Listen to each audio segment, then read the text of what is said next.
He came from poverty and illness in India and was declared the new Messiah, groomed to bring salvation to the world. As a boy, he became the symbol of a new spiritual movement and spoke to those weary of social strife, religious dogma, and materialism. But as a man, Jiddu Krishnamurti defied the expectations of those around him. And when he found his own voice, he didn't offer salvation. What we are trying during all these discussions and talks here is to see if we cannot radically bring about a transformation of the mind. Not accept things as they are, but to understand it, to go into it, to examine it, give your heart and your mind with everything that you have to find out, a way of living differently. He was a towering figure on the platform, and with audiences, sometimes as though they were hypnotized by him, absorbed in what he was saying. But that depends on you and not somebody else. Because in this there is no teacher, no pupil, there is no leader.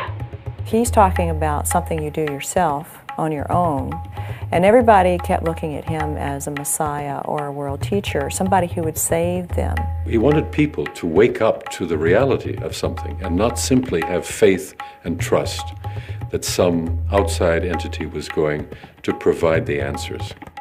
To the crowds who had come to him looking for salvation, he offered both less and more.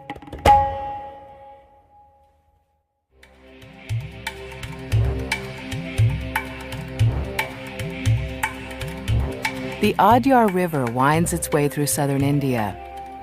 At the turn of the century, wildlife teemed its banks and small villages dotted its shores. One of the largest of these towns, named after the river itself, was where Jiddu Krishnamurti spent part of his childhood.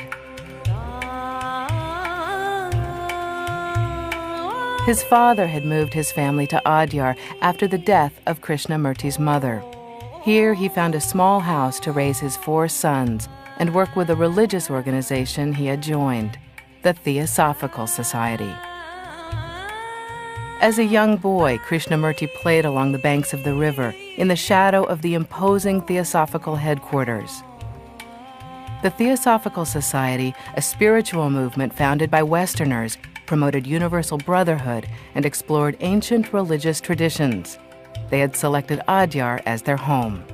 For people who are brought up in the West, India becomes seen as a new Holy Land. For a spiritual seeker, India is sort of a gold mine. Theosophy was an attempt to bring an amalgam of the great religious, spiritual teachings of the world together and offer them in a palatable form. Who was interested in it?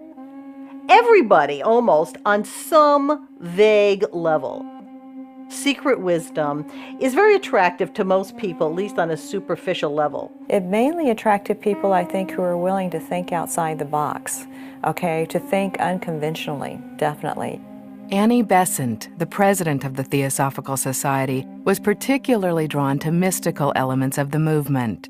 She and other theosophists became convinced that a Messiah, a world teacher, would come from the East, possibly from India, to lead humanity to enlightenment.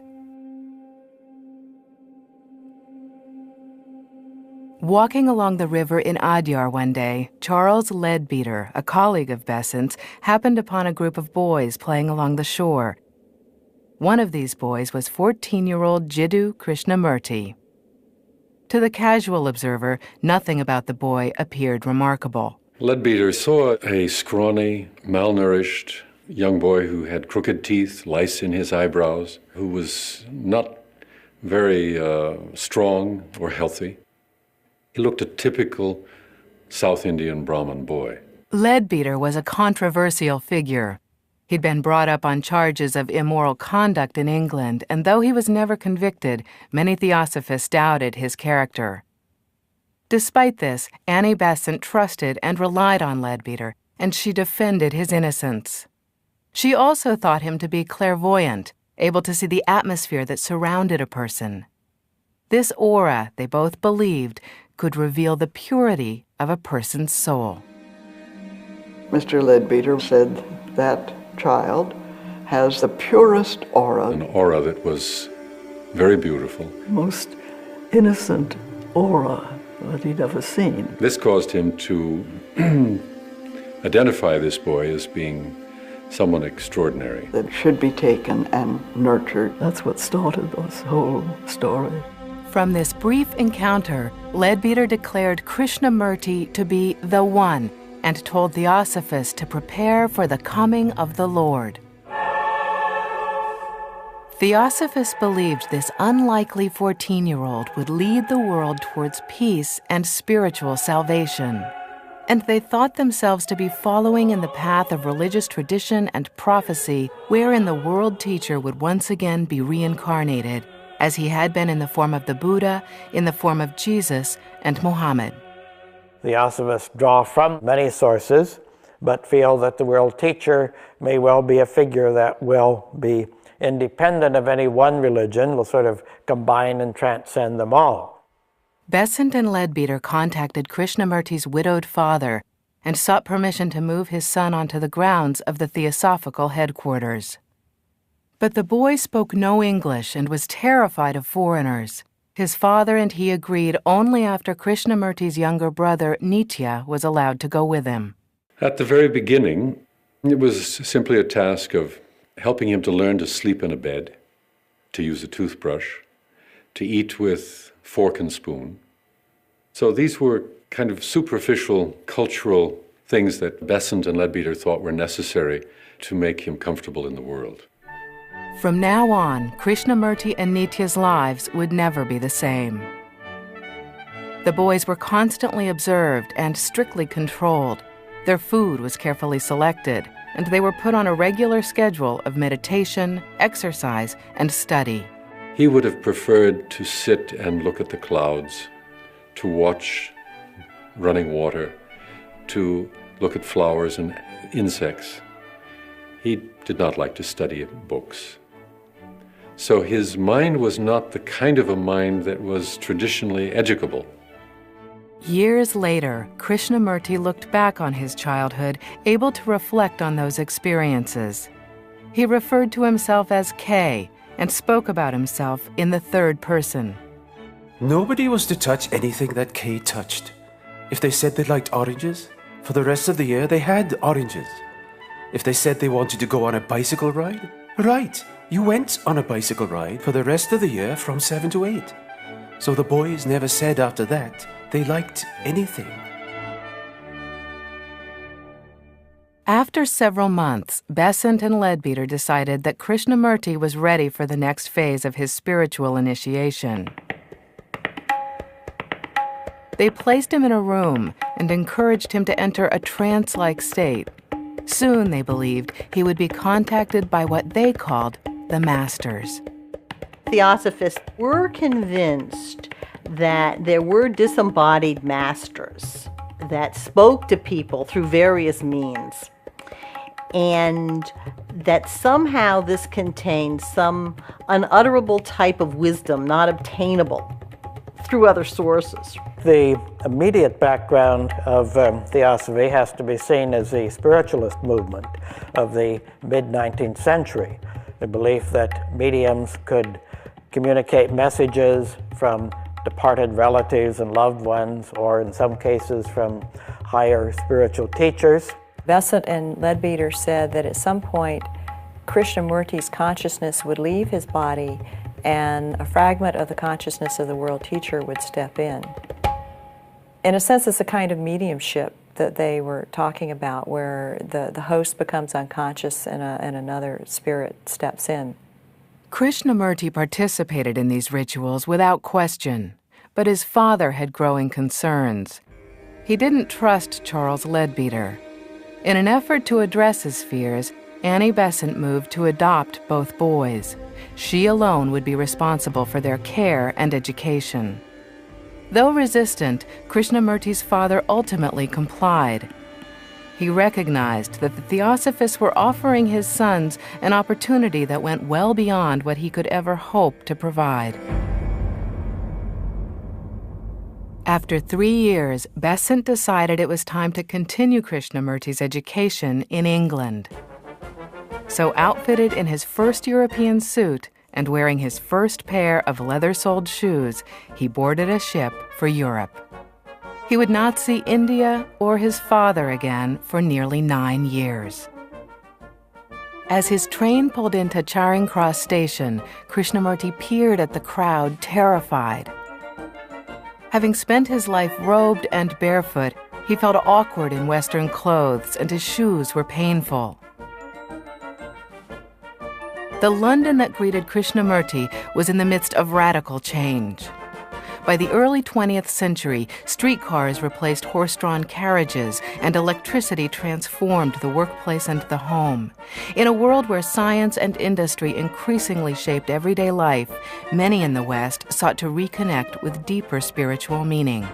Science left a lot of people cold because it seemed to suggest that the universe and therefore we as creatures in it are, nothing but sort of mechanical automatons. On the other hand, there was a lot of mistrust of religion because it was still, by and large, with some exceptions, pretty fundamentalist conservative. Spiritual seekers flocked to new movements like Theosophy, which embraced both scientific progress and religious beliefs. And they were particularly drawn to traditions and people from the East, who seemed to them to have greater spiritual wisdom. But not everyone greeted Krishnamurti with open arms. As I go about the street, they point me out. There goes that chap printed in the papers, the Messiah. Then they burst out laughing. Oh, how I hate it all. And I shall have it all my life. Lord, what have I done to deserve all this? Despite his unease, Krishnamurti tolerated the Theosophist's efforts to transform him into a proper young gentleman. For nearly a decade, he and his brother lived privileged lives. Their clothing and food were first class. They summered throughout Europe and were given a castle in Holland. But as much as Krishnamurti was welcomed by the upper class, he felt himself an outsider. He began to establish his own opinions and his own voice.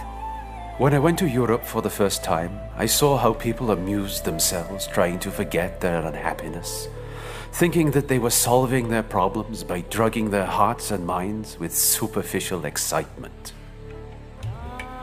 Annie Besant had surrounded him with assistants, secretaries, and tutors, and Krishnamurti rarely had time alone.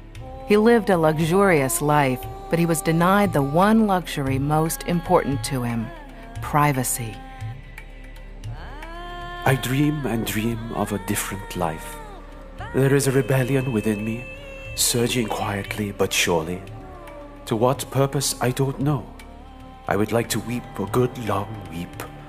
I want to go away from everybody to some beautiful, cool, secluded spot.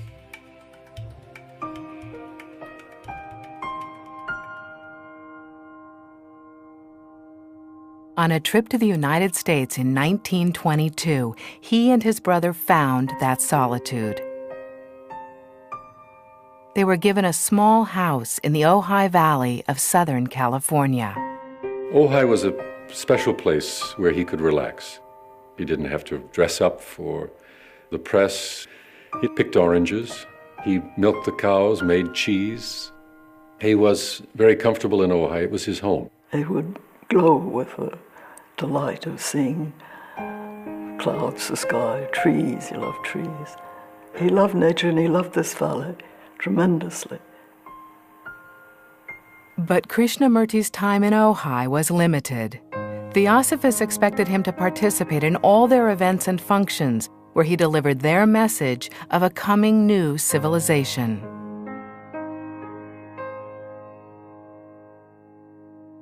By the mid-1920s, the once shy and awkward teenager had grown into a mature and sophisticated young man and a magnetic public speaker. People throughout the world are seeking comfort, but not understanding. And as long as they seek comfort, they will never find spiritual comfort, because behind it there is no true understanding of life. He had a kind of vitalizing impact. It brought it an awful lot of attention in the media, some of it slightly supercilious. I've seen articles from the 20s, Messiah in tennis shoes and that sort of thing concerning Krishnamurti. But nonetheless, they were talking about him, they were talking about the movement. A lot of people are looking for religion that suits what they want. So they listened to him. I don't think there was a huge amount of either ridicule or adulation. I think that he got a little of both, just like every other teacher. In order to help coordinate Krishnamurti's life, the Theosophists created a separate organization, the Order of the Star in the East. Members of the order were issued special badges and distinctive robes, and a magazine kept track of Krishnamurti's activities. Later, writing in the third person, he again looked back on this period of his life. They had put him at the head of an organization where he was literally worshipped, and he used to shrink from all that. He would tell everybody, "I'll do whatever you want." That used to be his favorite phrase. Still, Krishnamurti hid his dislike of all the pomp and ritual that surrounded him. He was devoted to Annie Besant and didn't want to disappoint her. He always spoke of Annie Besant with the greatest affection. He would say, Amma did this, and Amma said this.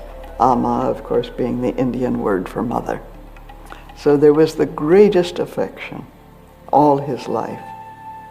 But through it all, his main source of support had been his brother, Nitya. Since their days as boys in Adyar, the two had rarely been apart.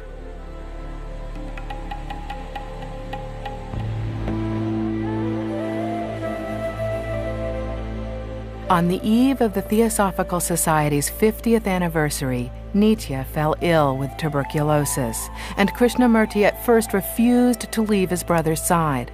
But the Theosophists persuaded him that they had divine awareness. They said they knew that nothing would ever happen to Nitya. So in late September 1925, Krishnamurti left for India. He took this trip to India, and the telegram arrived in the Suez Canal that the brother had died here in Ojai. That was, I think, the great tragedy in Krishnamurti's life. I think his brother was the closest human being to him.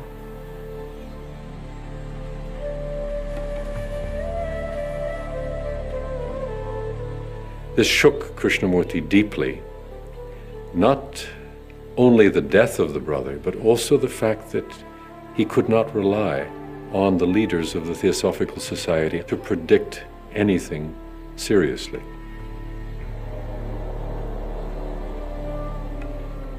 Between the Suez Canal and Bombay, Krishnamurti went through a deep transformation, which seemed to shake the very roots of his relationship with Theosophy.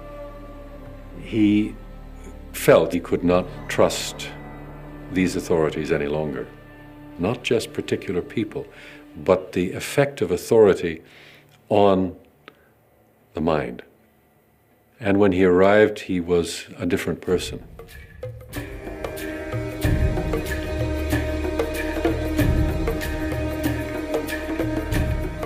Krishnamurti now began taking a hard look at the organization that surrounded him and the audiences who gathered to hear him speak. He realized he'd become a mere figurehead surrounded by a crowd of followers and acolytes.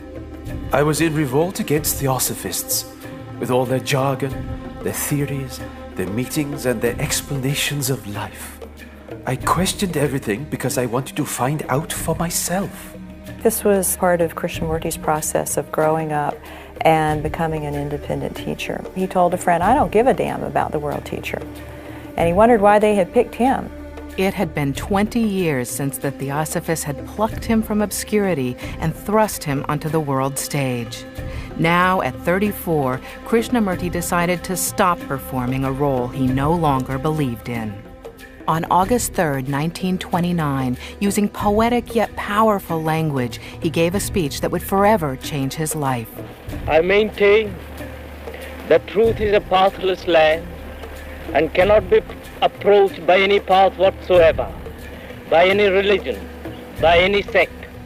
Before several thousand theosophists, he dissolved the Order of the Star in the East and announced that he now wanted no followers.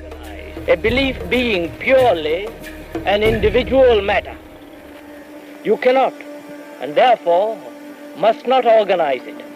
If you do, it becomes crystallized, dead. It becomes a creed, a sect, a religion to be imposed on others. He said, you have to find out for yourself what is truth. You cannot rely on me. They weren't expecting this. They were expecting salvation. He didn't provide salvation. He provided doubt, skepticism, and the tools for looking within.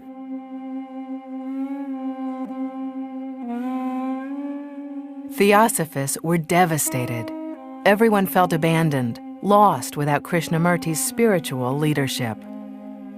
I've heard old-time theosophists from that time speak of how it was sort of like the waking up from a dream, you know, the destruction of something that had been very precious in your life and kind of floundering around, you know, where do we go from here?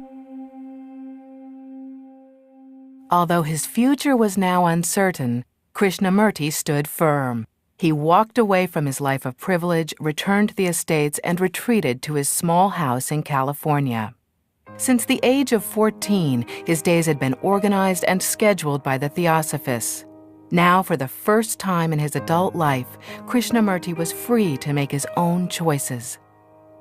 And he made it clear that he was not the world teacher, not the Messiah. Still, thousands came to hear him speak. He taught some things that were uncomfortable for the theosophists. He said that the whole emphasis on reincarnation was misguided and irrelevant.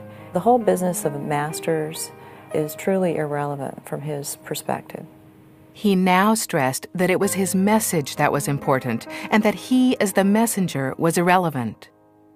He took the skills he had learned as an orator with the theosophists and applied them to his own message.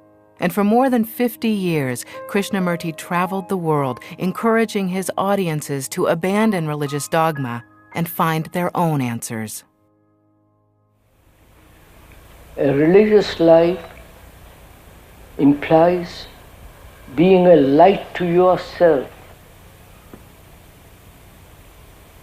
which means no outside authority, no spiritual authority,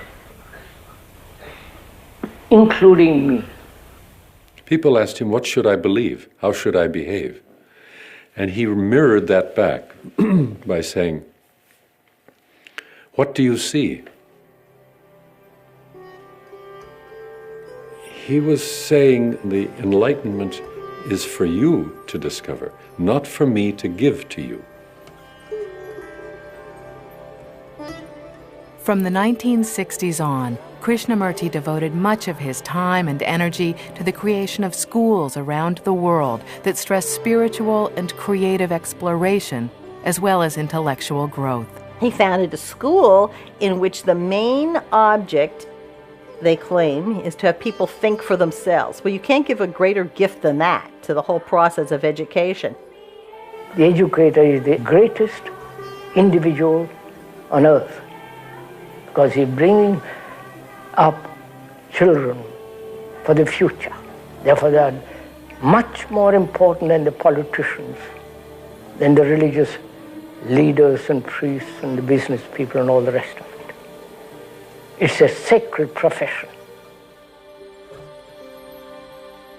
In 1986, at the age of 90, Jiddu Krishnamurti died at his home in Ojai. He left behind more than 40 volumes of his writings, thousands of hours of audio and video recordings, as well as foundations and schools that help protect and spread his message. I would have to say that his legacy, at least among ordinary people, is rather slight. Now, that doesn't mean that he isn't important in more subtle ways. All of the great prophets had something to give to the world. They all had wisdom, and of course it's up to the world to listen to what they have to say. Once when asked, what are you leaving behind, Krishnamurti said, you can burn the books, you can destroy the tapes. If there are not people who have understood what I have been talking about, then there is nothing. In this there is no teacher, no pupil, there is no leader, there is no guru, there is no master, no savior. You yourself are the teacher and the pupil, you are the master, you are the guru, you are the leader, you are everything.